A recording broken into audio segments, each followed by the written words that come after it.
Hi Alan. Mo Salah said that Dominic Szoboszlai is one of the best players in the world right now. Just wondering what your reaction is to that. Do you agree with him? I think there are a lot of very good to elite football players in the world, but I definitely agree with Mo that Dominic is one of them. Yeah.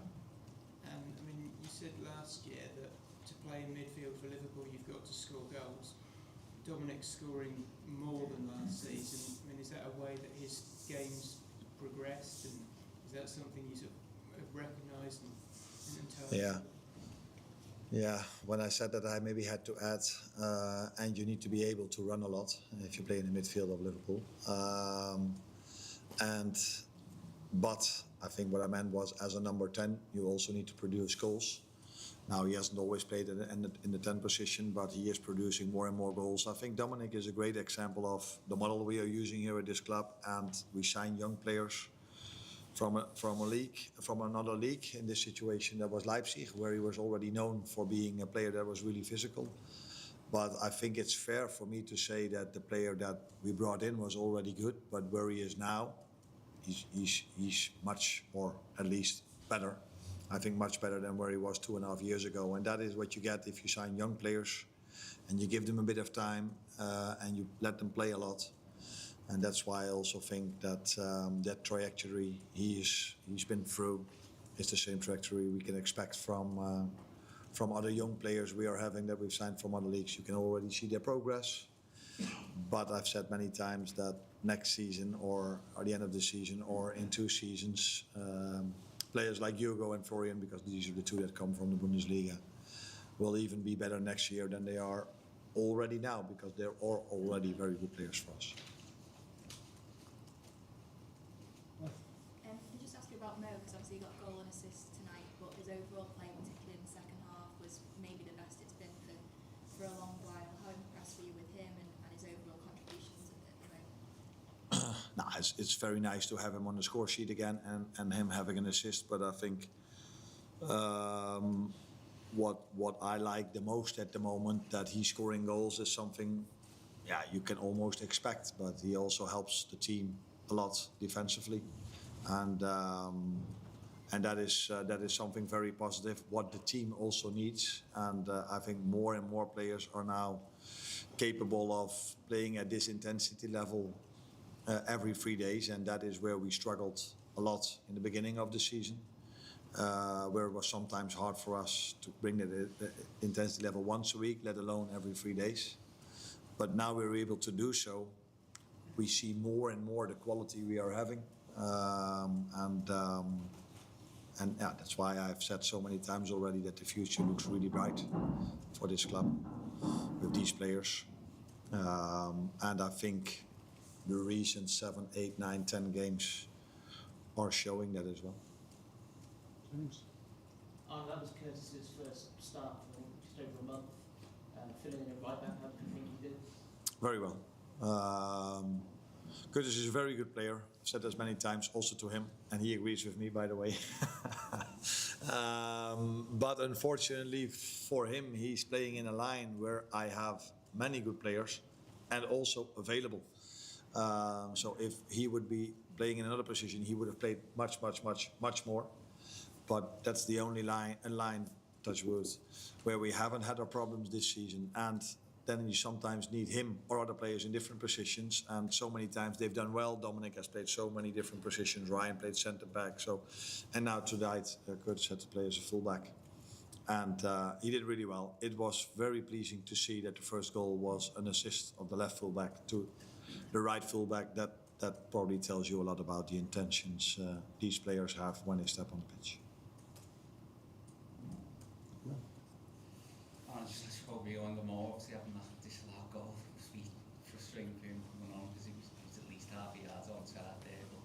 Yeah, that's the only thing that was not different compared to all the other games we played, that there was a referee decision that was not in our favor. So that has been multiple times the situation this season. But I also said many times when I sat here or at the AXA that we need to make sure that if decisions go against you, that you're still able to win. We have to become that good that we don't rely on the fact that against City there was not a red card on Guay, or all the other decisions that are made this season that didn't went in our favor. And tonight again there was a decision that didn't went in our favor, which should have been different because he was onside, as you said. But we were still able to win 3-0. So now no one talks about it, although I don't follow everything, but I don't think there's been a lot about spoken about how many times we've been disadvantaged by referee decision this season. But unfortunately for him, because it would have been a nice moment for him to score a goal and for Cody to have an assist, because I think Cody played a very good game tonight as well. Just off that, how did you find the experience without VAR? I mean, the goals disallowed, but did you enjoy the experience as a whole? In general, I enjoy watching football without VAR, because if you then score, you're like, it's a goal. So that was the same with the 1-0. I looked at the linesman and he didn't raise his flag. So I was like, that's nice.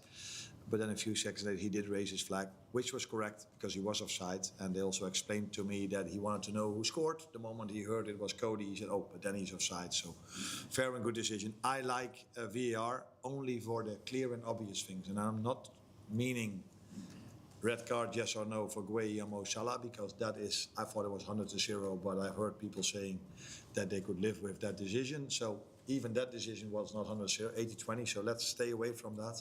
Only go to offside, yes or no, ball over the line, yes or no. And that for the rest, the referee the game. But yeah, that's my opinion. That's not going to happen, but that's the way I would like the VAR to be. But yeah, I think we're now so used to VAR that I would prefer to have VAR during a game, to be honest. So, quick one on Don, actually. Do you see all the attributes there for a future leader or captain over here? Yes, but he's still young, and I think he has a lot of attributes already, especially if it comes to leading by example.